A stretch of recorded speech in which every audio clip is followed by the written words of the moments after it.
Morning everybody, welcome along. My name is Carmen Gray, I'm a trustee of Autistic Minds. It's really great to see you all here today. But it's not about me, it's about Hannah Ensor from Stickman Communications. Hello. So I'm here to talk about creating understanding of hidden symptoms and disabilities. Little bit of background who I am. I was an environmental health officer, medically retired due to hypermobility and POTS. POTS means my blood flow and heart rate doesn't regulate properly, so I get drunk-like symptoms from being upright and talking, which is interesting when I'm doing a talk. So this is why I'm sat with my feet up.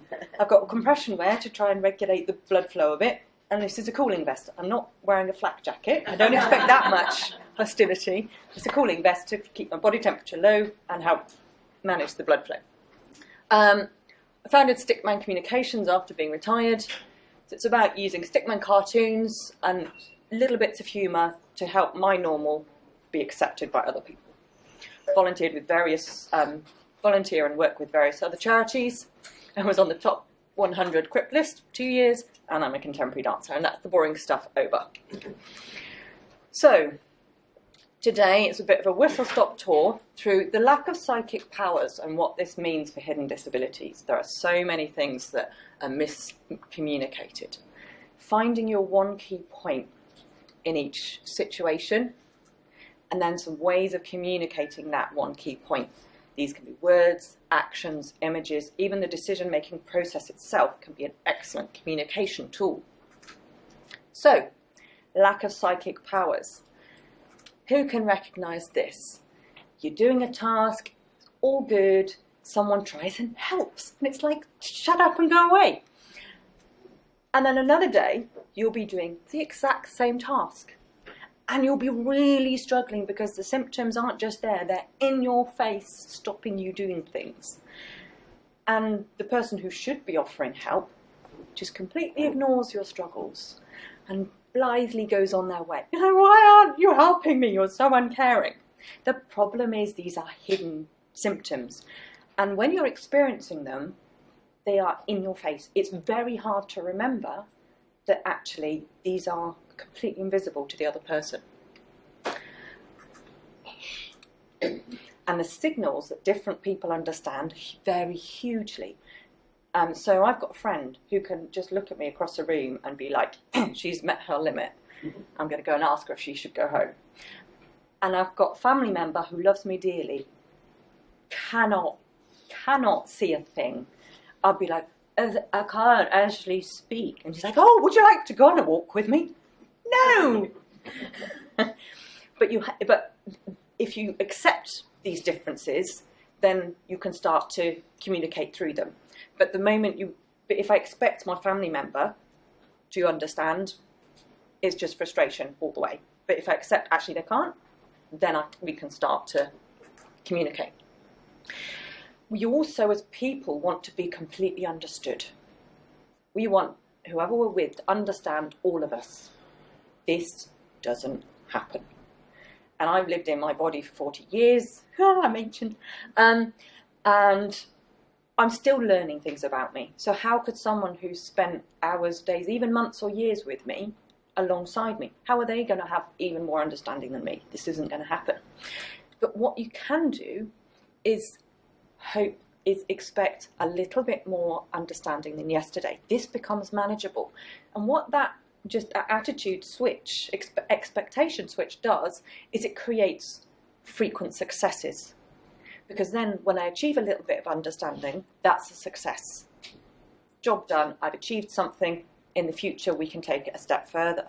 Whereas if I expect all understanding, I will always fail, even if I actually achieve the same amount. But it's a much better life if I keep those expectations realistic. Now onto the subject of can't. Now in a medical context, now this bit is my opinion from observation. I have no formal research.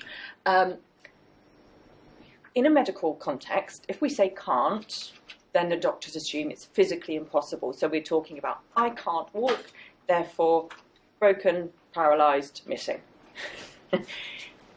However, when we move on to the social context of can't, when we say, are you going out for drinks today? No, I can't. The response is, oh, some other time then, because instant understanding, this is a social can't in context. So I can't because other commitments, financial limitations, any of those sensible life things. Now, what we often see with disability is that we talk in social, the other person, because it's about disability, he is in medical. So we're trying to communicate that, for example, I can't do these exercises and do the school run, or and go to work, and go to college, whatever it is. And they're going, yeah, but you can, because I just saw you do it. And it's like, yes, but we're talking the context of real life here. We're not talking, can I theoretically in a sterile environment do this once? And this can create huge misunderstandings that go off down tangents. So the social can't in a disability context might be because of the severity of symptoms that it will cause, because I need to reserve or conserve energy for a future task, or because I need to recover from a past task. So, finding that one key point, this is the one thing I need them to understand. I don't need them to understand that autism affects 1 in so many people, or this is caused by this gene. That's completely irrelevant in the moment. Often it's just what I want you to do or not do in this context here and now, and secondly, why. Now, some people will say, but they don't need to know why. True, but human beings function better when they understand why. Think about it. If I was to say to you, oh, could you get me a drink? Get it yourself. But if I said, could you get me a glass of water because I think I'm about to faint? How many here would go, okay then? Because that understanding is what we need as human beings. Don't do hints. Now, as I'm talking to people with experience in autism, we have a head start. It's the direct communication is so valuable when it comes to hidden disabilities, because the context in my head is very different to the context in the other person's head. So the direct communication can then cut through a lot of that. You're like, this is what I need and why. And so there's no, oh, the dishwasher needs emptying.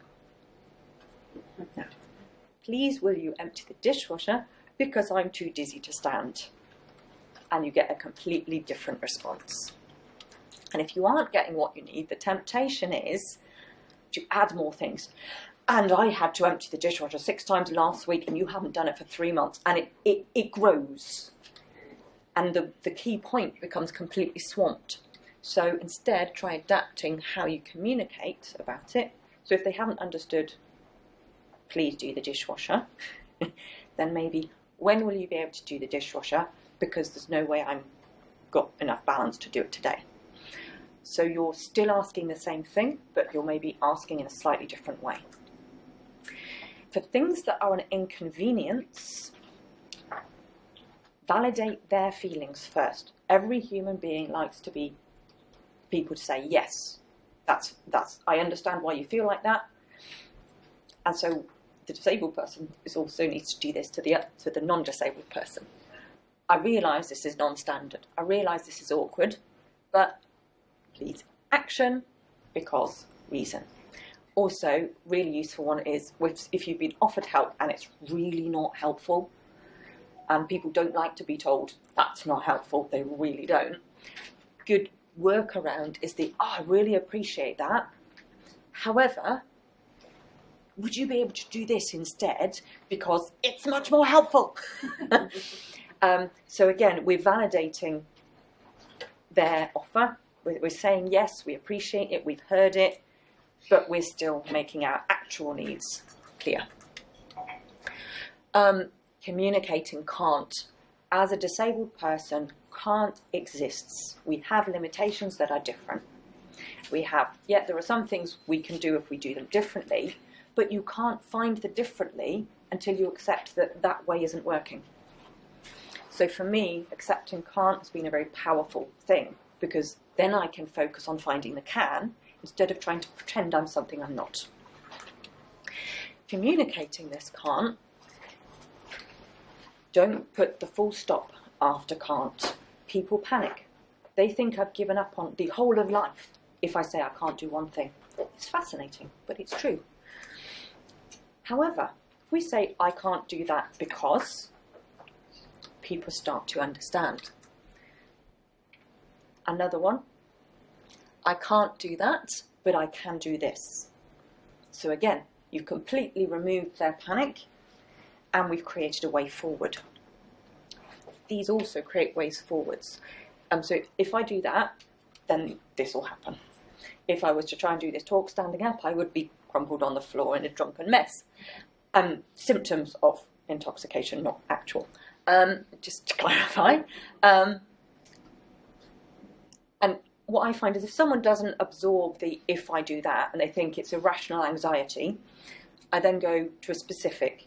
Last time I did that, this is what happened, and I give a literal example from my personal experience, because then it makes it real. And again, I'd love to, let's see if we can find a way to make it doable. These are, if we both give them a reason for the can't and a way forwards, we could usually get much more acceptance of that can't. Offer an alternative, again, it's another way. So you're making it clear, you're not exiting the whole of life. You're saying, this will work for me. And these are all things that are skills that are required over time. You're not going to get all this, well, I certainly didn't get all this right on day one, or even much further down the line. Right, words. So it's important to match the document or the type of words to the purpose. What I've found is that medical articles and websites are great when requested. They're not great for introducing key facts and key things about me. So they're the kind of thing that if I say, I'm hypermobile, I've got sensory processing issues, I would only give website references once the person says, oh, that's really interesting, I'd like to read it more. Till that point, none is given. Exception would be a medical appointment where I've already got a relationship with the healthcare professional, who might, for example, know that I've been chair of the Hypermobility Syndromes Association. So if I say I'm hypermobile and I need this, it's because I know. Medical letters can be great for official things, and emergency information in a bag for medical interactions is really useful. And it also takes a lot of the mental stress out as well, because it's like, what if it kicks off? Got the solution. So those are the more formal stuff. Personal letters or notes. So like the dear loved one, this is my condition and this is how it affects me kind of letters are really, really useful. But even in these, it's important, I think it really helps to have one key point. What is the one thing I'm trying to explain in this letter? So is it, this is what it feels like in a meltdown and this is what I want you to do? Or is it, this is why school is so hard and this is what I want you to do? But keeping that one key point. So you can write lots of letters. The beauty of the letter is it lets the writer really get their thoughts clearly onto paper without time pressure, and it allows the reader to process. And if it's a bit much, they can put it to a side and they can come back to it later. Because hearing that a loved one is suffering is hard for a carer. But often for the actual person, so for me, I'm very used to my body. I'm used to my disabilities and differences. So they're normal, they don't upset me. But I do want people to recognise that actually, no, I can't do that. Actually, I need to do that differently. And I want them to be calm and not all upset when I tell them these differences. Flashcards are something I absolutely love because so these ones are ones that we've created, but you can have your own ones. And again, you've got, so on both of these, you've got the action and the reason. Please leave me alone because I can't cope with people. And I actually will have that you know, if I'm giving myself a timeout in public, have that on the cafe table next to me, and I put the head down. Of course, as a wheelchair user, it's like, oh my word, the wheelchair user's dead. So I put the card next to me, and I've actually had people walk up to me, I hear the chuckle, and then the footsteps go off. The other one's I'm finding it hard to understand you, so please be clear, avoid figures of speech, and only tell me one thing at a time. So again, these are things that in the moment, it's quite hard to explain this kind of thing in a way that fits into the other person's head. So having something ready, prepared, and I will actually hand over my pack of cards in, like, at the beginning of a interaction with someone, if it's going to, you know, if I'm going to be doing a project with them or something. So then they know the shape of my normal. So when things kick off, instead of them being like, oh no, they're like, yeah, I know about this. And they relax and are confident. Analogies are great. Don't know if you've heard of the spoon theory from butyoudon'tlook.sick.com. A spoon is a unit of energy. So things like, I'm out of spoons. So it's a way you can casually communicate symptom levels without talking about medical stuff. These are great. However, be aware they only work when everybody knows the code. So like with my POTS drunkenness, when I worked in an office before retirement, we had the vodka standard. And Hannah was, at 1, she was functioning but a little bit dodgy. 2, starting to slur the words. At 3, remind her to go lie down and manage her symptoms. It was great until we got a new guy in the office. Hannah, are you 3 vodkas drunk already? The poor chap was like, oh. So we had to explain. So analogies are great, used with caution. Actions speak louder than words, and this is extremely annoying. Who's had this kind of interaction? Push yourself, you can do it. But, no buts. You can do it. And then you do it because you kind of have to. And they're like, really encouraging, yes, you did it. You can do more than you think. And they don't see you collapsing afterwards because you way exceeded your boundaries. And what you did is totally not sustainable. But then they've gone away believing I must always encourage them. So you've got this scenario where the other person has actually learned to completely trample your very healthy boundaries. Firstly, understand this is going to happen sometimes. I don't know anyone who's successfully always avoided it. Stick to your no, so using those communicating can't strategies, keep sticking to that no.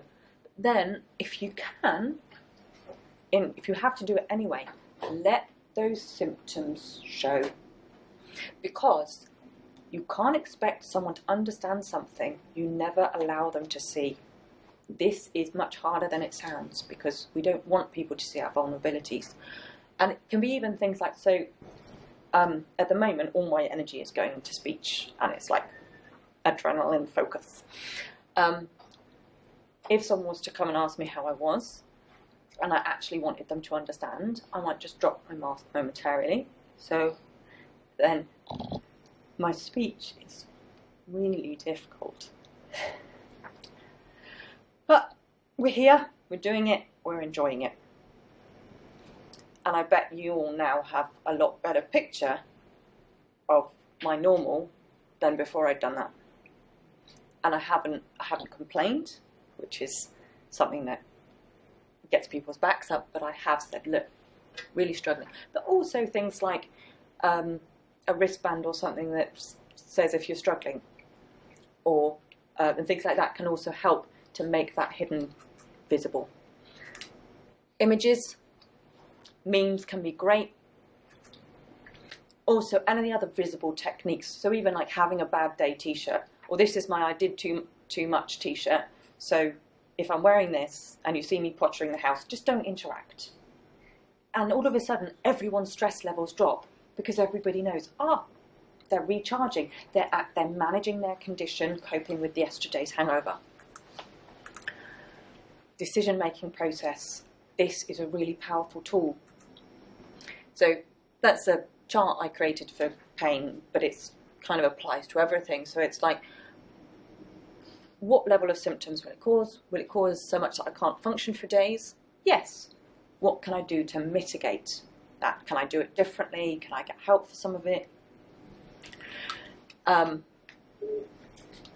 involving family in that, and we are, and it becomes an understanding process, because in that process they get to see the one key point.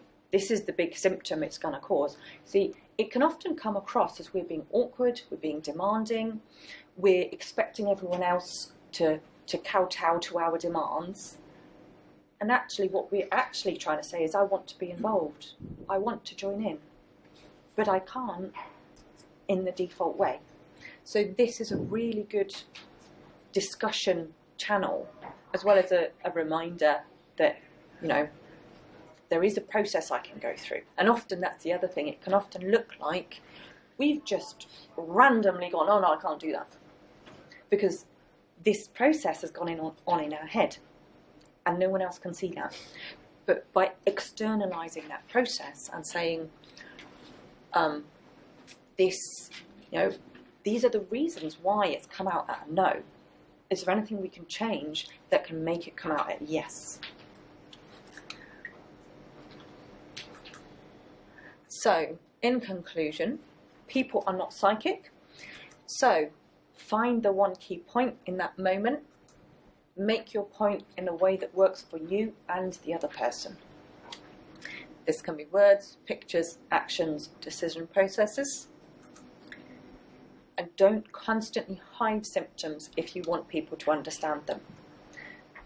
We have to hide sometimes. Sometimes if I was to not do the adrenaline kick speech focus, I couldn't do this. I want to do this, so I'm going to mask. And that's absolutely fine. But if I'm with someone, I really want them to understand just how exhausting it is. The best thing I can do is show them. And the second best thing is to show them a flashcard or something that details the symptom I'm experiencing. And having realistic expectations. A little bit more understanding and acceptance than yesterday. And building from that level of understanding can grow and grow. And on that journey, I can meet success after success instead of feeling like I've failed because people just aren't getting it when I'm trying to give them that whole picture and their brains are shutting down on it. So we are actually, I'm at a stand, so if anyone wants to speak to me later, I'm on level 4, Stickman Communications. It's to the right side of the area. So, any questions?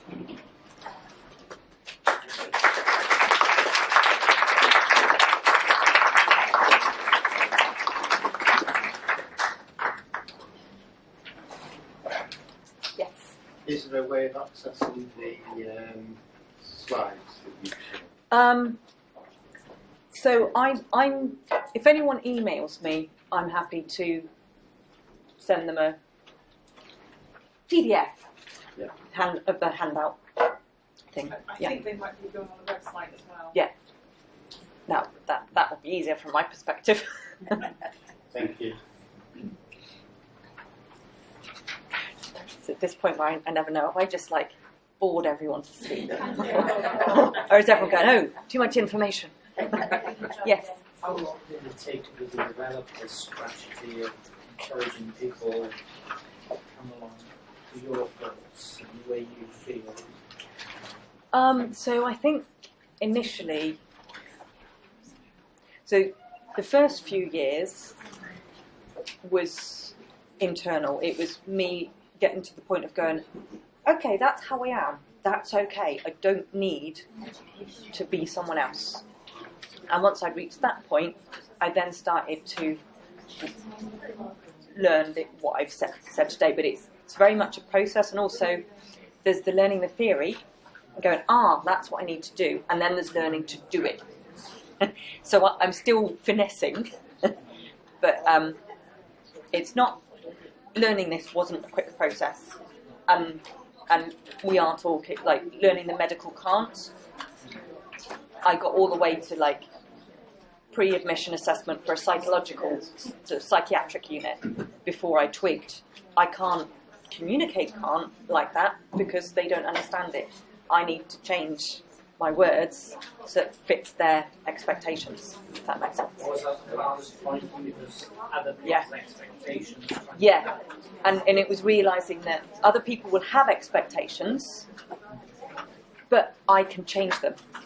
And I can change them most easily if I say, here's my way.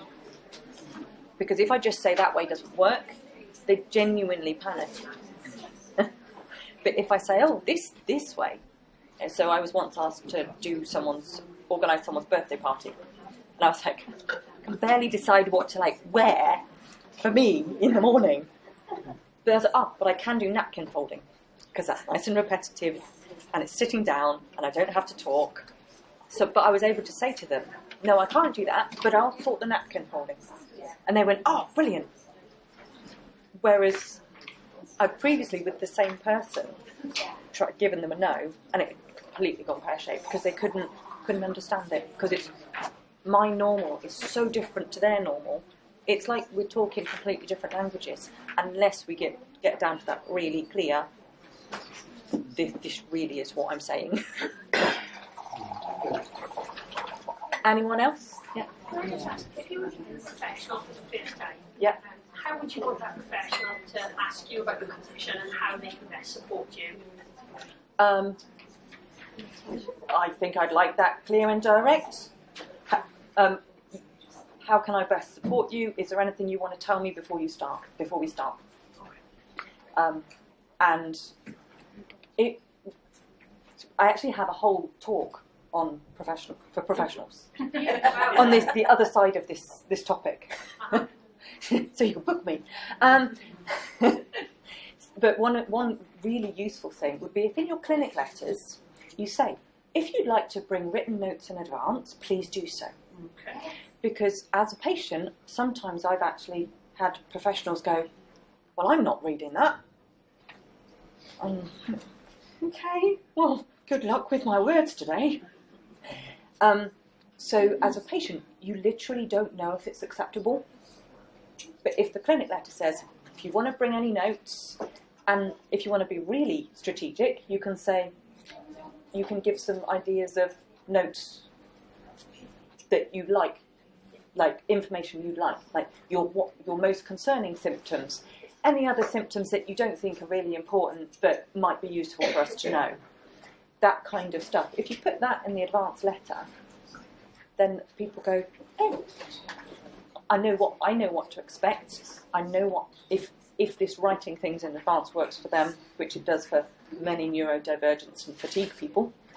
We know it's acceptable and going to be welcomed, because you can have your care worsened by handing over paperwork that they think means I'm focusing too much on my symptoms. But it's an appointment. I'm supposed to be focusing on my symptoms. So yeah, but that's a whole other talk. Anyone else before I literally get physically removed? Sorry. No, by the end of the day I'll be on 3. Thank you very much. Thank you very much.